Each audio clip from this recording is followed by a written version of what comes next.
នៅក្នុងពេលថ្មីនេះមាន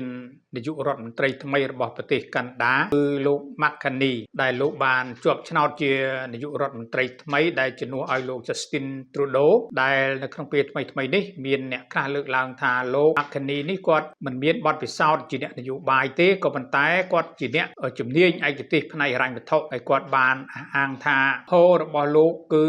លោកប្រឆាំងដាច់ខាតចំពោះលោក Donald Trump ដែលប៉ុនប៉ងធ្វើរឿងផ្សេងចំពោះប្រទេសកាណាដាហើយលោកគិតថារឿងសង្គ្រាមពាណិជ្ជកម្មរបស់អាមេរិកជាមួយនឹងកាណាដានេះគឺ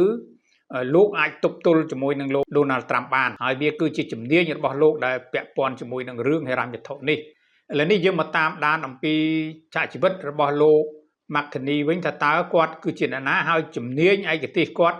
យ៉ាងដូចម្ដេចនឹងគាត់អាចមានជំនាញនឹងដោយលោកអះអាងថាគាត់អាចទប់ទល់នឹងលេងជាមួយនឹងលោក Donald Trump បានយ៉ាងណាខ្លះនោះជាលទ្ធផលផ្លូវការនៃការបោះឆ្នោតកាលពីថ្ងៃអាទិត្យទី9 ខែមីនាឆ្នាំ2025ថ្មីនេះបានបង្ហាញថាលោក Mark Carney គឺជាអ្នកឈ្នះនៅក្នុងការប្រកួតប្រជែងដើម្បីក្លាយទៅជាមេដឹកនាំថ្មីនៃគណៈបកកណ្ដាលអំណាចរបស់ប្រទេសកាណាដាហើយនឹងត្រូវជំនួសឲ្យលោក Justin Trudeau ដែលជានាយករដ្ឋមន្ត្រីថ្មីនេះបើយោងទៅតាមការចេញផ្សាយរបស់សារព័ត៌មាន Reuters ដែលបានចេញផ្សាយថ្មីនេះយើងសូមបញ្ជាក់ផងដែរថាលោក Carney គឺមានអាយុ59ឆ្នាំគឺទទួលបានសម្លេងគាំទ្រដល់ទៅ 86% ដែលឈ្នះទៅលើអតីតរដ្ឋមន្ត្រីហិរញ្ញវត្ថុគឺលោកស្រី Chrystia Freeland ដែលនៅក្នុងការប្រកួតប្រជែងមួយដែលមានសមាជិកដល់ទៅ 152,000 នាក់របស់គណៈបកមួយដែលបានចូលរួមក្នុងការបោះឆ្នោតគឺឈ្មោះថា Liberal ហើយការបោះឆ្នោតជ្រើសរើសមេដឹកនាំថ្មីនេះគឺកើតមានឡើងបន្ទាប់អំពីលោក Trudeau បានប្រកាសកាលពីខែមករាថារូបលោកនឹងចុះចេញពីតំណែងក្រោយពីការកាន់អំណាចជាង9ឆ្នាំស្របពេលដែលអត្រាប្រជាប្រិយភាពរបស់លោកបានធ្លាក់ចុះជាបន្តបន្ទាប់នោះវាគឺជាលើកដំបូងហើយដែលបុគ្គលមិនមានបទពិសោធន៍នយោបាយពិតប្រាកដប៉ុន្តែបានក្លាយទៅជានាយករដ្ឋមន្ត្រីនៅក្នុងប្រទេសកាណាដានេះគឺលោក Carney ផ្ទាល់បាននិយាយថាបទពិសោធន៍របស់លោកនៅក្នុងការធ្លាប់ធ្វើជាប្រធានធនាគារកណ្ដាលរបស់ប្រទេស G7 ចំនួន2គឺកាណាដាហើយនិងអង់គ្លេសមានន័យថារូបលោកគឺជាបេក្ខជនដ៏ល្អជាងគេដើម្បីទប់ទល់ជាមួយនឹងប្រធានាធិបតីអាមេរិកគឺលោក Donald Trump ដែលបានធ្វើសង្គ្រាមពាណិជ្ជកម្មប្រឆាំងទៅនឹងប្រទេសកាណាដាតើលោក Mark Carney គឺជាអ្នកណាចាប់កំណើតនៅក្នុងដែនដីភាគពាយព្យនៃប្រទេសកាណាដានិងធំដឹងក្តីនៅក្នុងខេត្តមួយឈ្មោះហៅថា Alberta ស្ថិតនៅខាងលិចនៃប្រទេសគឺលោក Mark Carney នេះបានចាត់ទុកខ្លួនលោកគឺជាអ្នកនយោបាយមិនប្រកាន់គណៈបកដែលអាចនឹងដឹកនាំកាណាដាឆ្លងកាត់នៅវិបត្តិសេដ្ឋកិច្ចនិងស្ថានភាពច្បាស់លាស់កាណាដាកំពុងតែប្រឈមមុខទៅនឹងបញ្ហាដោយសារតែការដំឡើងពន្ធរបស់ប្រធានាធិបតីអាមេរិកគឺលោក Donald Trump ដែលបានចូលជាធរមានកាលពីថ្ងៃទី4 ខែមីនាកន្លងទៅថ្មីនេះលោក Carney នេះគឺបានបញ្ចប់ការសិក្សាមកពីសាកលវិទ្យាល័យ Harvard និង Oxford លោកក៏បានចំណាយពេលជាង1ទសវត្សរបម្រើការឲ្យធនាគារមួយហើយលោក Carney គឺមានអាយុ59ឆ្នាំក៏ធ្លាប់កាន់តំណែងជាប្រធានគ្រប់គ្រងទ្រព្យសម្បត្តិនៃក្រុមហ៊ុនមួយនិងកាន់តំណែងជាប្រធានឬអភិបាលធនាគារកណ្ដាលកាណាដានៅអំឡុងវិបត្តិនៃហិរញ្ញវត្ថុសកលកាលពីឆ្នាំ2008នៅក្នុងឆ្នាំ2013កន្លងទៅនេះគឺលោកបានចាកចេញអំពីកាណាដាដើម្បីទៅកាន់តំណែងគ្រប់គ្រងធនាគារកណ្ដាលនៅក្នុងប្រទេសអង់គ្លេសរហូតដល់ឆ្នាំ2020ហើយគឺជាឆ្នាំដែលចក្រភពអង់គ្លេសបានចាកចេញអំពីសហភាពអឺរ៉ុបជាផ្លូវការ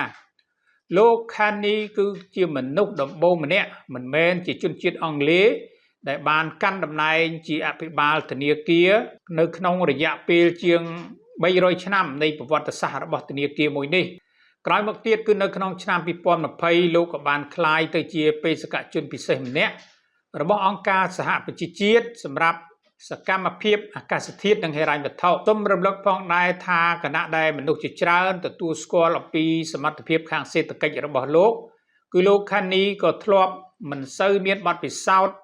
ខាងនយោបាយប្រមាណនោះទេក៏ប៉ុន្តែលោក Carney ធ្លាប់កាន់តំណែងជាទីប្រឹក្សាសេដ្ឋកិច្ចរបស់លោកនាយករដ្ឋមន្ត្រីកាណាដាគឺលោក Justin Trudeau ក៏ប៉ុន្តែលោក Carney មិនដែលធ្លាប់ឈរឈ្មោះប្រកួតប្រជែងយកតំណែងណាមួយនៅក្នុងជួរនយោបាយពីមុនមកនោះទេបាទនេះគឺជាប្រវត្តិរបស់លោក Carney ដែលលោកជានាយករដ្ឋមន្ត្រីថ្មីដែលជំនួសឲ្យលោក Trudeau ដែលគាត់ទើបតែបានជាប់ឆ្នោតកាលពីប្រហែលថ្ងៃមុននេះហើយគេមានការចង់ដឹងថាតើលោក Carney នេះគាត់ជាជើងខ្លាំងមកពីខាងណាបានជាគាត់ជាប់ឆ្នោតហើយជាពិសេសនឹងលោកបានជាប់តំណែងជានាយករដ្ឋមន្ត្រីនៅក្នុងគណៈពេលដែលស្ថានភាពសេដ្ឋកិច្ចពាណិជ្ជកម្មពិភពលោកក៏ដូចជាស្ថានភាពយោធាសង្គ្រាមរវាងរុស្ស៊ីអ៊ុយក្រែនកំពុងតែមានការពុះកញ្ជ្រោលហើយមានការប្រែប្រួលមិនទៀងទាត់ជាពិសេសទៅទៀតនឹងគឺថានៅប្រទេសកាណាដានេះក៏មានការប្រឈមធ្ងន់ធ្ងរមួយទៀតគឺនៅសហរដ្ឋអាមេរិកដែលមានលោក Donald Trump ជាប្រធានាធិបតីនេះកំពុងតែលេងល្បែងមួយប្រឈមគ្នាជាមួយនឹងប្រទេសកាណាដាដែលយើងអាចហៅថាជាសង្គ្រាមពាណិជ្ជកម្មមួយដែលមានការ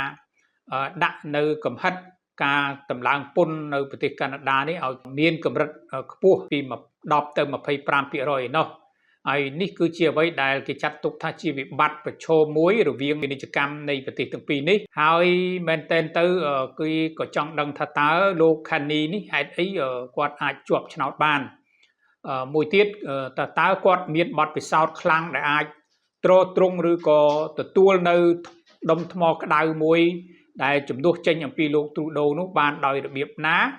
ហើយនឹងដោះស្រាយយ៉ាងម៉េចហើយគាត់មានជំនាញហ្នឹងគឺដោយអ្វីដែលប្រិយមិត្តបានដឹងអំពីប្រវត្តិគាត់ខាងលើរួចហើយថាគាត់ចេញមកពីអ្នកដែលឯកទេសខាងផ្នែកហិរញ្ញវត្ថុហើយគាត់ធ្លាប់កាន់នៅធនាគារធំច្រើននៅក្នុងនោះក៏មាន G7 អីផងដែរដែលគាត់កាន់កិច្ចការនេះហើយជាពិសេសទៅទៀតហ្នឹងគឺគាត់អាចមានកាន់នៅការងារធំជាច្រើនទៀតជាមួយនឹងបណ្ដាប្រទេសមួយចំនួនដែលជាពិសេសគឺនៅក្នុងវិបត្តិកាលពីឆ្នាំ2008គេហៅវិបត្តិផ្នែកហិរញ្ញវត្ថុសកលគឺថាមានវិបត្តិធំណាស់អញ្ចឹងគាត់នៅកាលនោះគឺគាត់តំណែងជាប្រធាននិងជាអភិបាលធនាគារកណ្ដាលរបស់កាណាដាទៅទៀតដូច្នេះគាត់មានជំនាញច្បាស់ថាតើត្រូវទប់ទល់ជាមួយនឹងលោក Donald Trump យ៉ាងម៉េចការប្រើប្រាស់លុយយ៉ាងម៉េចហើយនឹងការធ្វើពាណិជ្ជកម្មយ៉ាងណាលើកដាក់យ៉ាងម៉េចដើម្បីឲ្យការទប់ទល់ទៅក្នុងស្ថានភាពមួយដែលកំពុងតែបោកបក់ព្យុះយ៉ាងខ្លាំងជាមួយនឹងលោក Donald Trump នេះអញ្ចឹងហើយលោកបានលើកឡើងថារឿងនេះគឺជារឿងជំនាញរបស់គាត់ហើយទុកឲ្យគាត់អញ្ចឹងម្ដងនេះគឺគាត់មិនខ្លាចទេអញ្ចឹងហើយបានជានៅក្នុងពេលថ្មីនេះគឺលោក Donald Trump បានដាក់នៅពន្ធគយទៅប្រទេសកាណាដាដែលនាំចូលនៅផលិតផលរបស់ខ្លួនចូលទៅក្នុងសហរដ្ឋអាមេរិកនេះគឺឡើងដល់ទៅ20ឬក៏ 25% ឯណោះអញ្ចឹងទេកាណាដាហ្នឹងក៏មិនចាវដែរគឺថានៅពេលដែលលោក Gandhi គាត់បានឡើងហ្នឹងក៏គាត់ដាក់មកវិញផាំងទៅវិញគឺពេលនោះហើយគាត់ថាគាត់នឹងលេងឲ្យខ្លាំងជាមួយសហរដ្ឋអាមេរិកលោក Trudeau គាត់បាននៅកាន់តំណែងជានាយករដ្ឋមន្ត្រីកាណាដានោះក៏គាត់ហៅថាលោក Donald Trump ហ្នឹងគឺជាមនុស្សល្ងងទៅលើការដាក់ពាណិជ្ជកម្មដោយមានការយកពន្ធកម្រិតខ្ពស់នេះគឺជាវិធីសាស្ត្រមួយដែលមិនមានផលប្រយោជន៍ឬក៏មិនមានផលចំណេញទៅដល់សហរដ្ឋអាមេរិកនោះទេអញ្ចឹងទេអ្វីដែលនៅពីក្រោយខ្នងរបស់លោក Trudeau នោះគឺលោកមានជើងខ្លាំងលោក Gandhi នេះនៅពីក្រោយផងហើយឥឡូវនេះគាត់ចេញមុខមកកាន់តួនាទីជានាយករដ្ឋមន្ត្រីទៀតដូច្នេះគាត់មិនខ្លាចចំពោះសហរដ្ឋអាមេរិកទេហើយនៅក្នុងពេលថ្មីនេះក៏គេឃើញថាក្រោយពេលដែលលោក Trump បានធ្វើការដាក់ពន្ធគយធ្ងន់ទៅលើប្រទេសកាណាដានេះបែរជាមានការពជានៅលើមុខទំនិញផ្នែកកសិកម្មមួយចំនួនមិនដឹងថាលោក Donald Trump នឹងប្រហែលជាមានសម្ពាធណាមួយហើយដែលសូម្បីតែប្រទេសចិនហ្នឹងក៏មានការកម្រិតទៅលើពន្ធផ្នែកកសិកម្មរបស់សហរដ្ឋអាមេរិកដែរដែលធ្វើឲ្យទំនិញផ្នែកកសិកម្មនៅប្រទេសសហរដ្ឋអាមេរិកនឹងអាចប៉ះពាល់ធ្ងន់ធ្ងរអញ្ចឹងចិនក៏បានដឹងអំពីចំណុចខ្សោយរបស់សហរដ្ឋអាមេរិកដែរថាប្រជាជនសហរដ្ឋអាមេរិក ជាពិសេសគឺពួកកសិករហ្នឹងជាអ្នកគ្រប់គ្រងលោកDonald Trumpឲ្យជាប់ឆ្នោតហ្នឹងហើយក៏ជាអ្នកដែល